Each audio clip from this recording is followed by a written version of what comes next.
अरे मानना कहनवा बड़ा दुख से कहतरी बात हमारे रुआ मान जाए माता जानकी के रुआ भगवान के शरण में पहुंचा दे कहले कि सुनाए सजनवा मानना कहनवा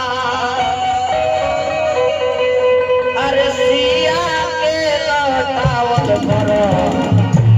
लौटावल करो लौटावल करो सैया हो बत मानल करो सिया के लौटावल करो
Thank you.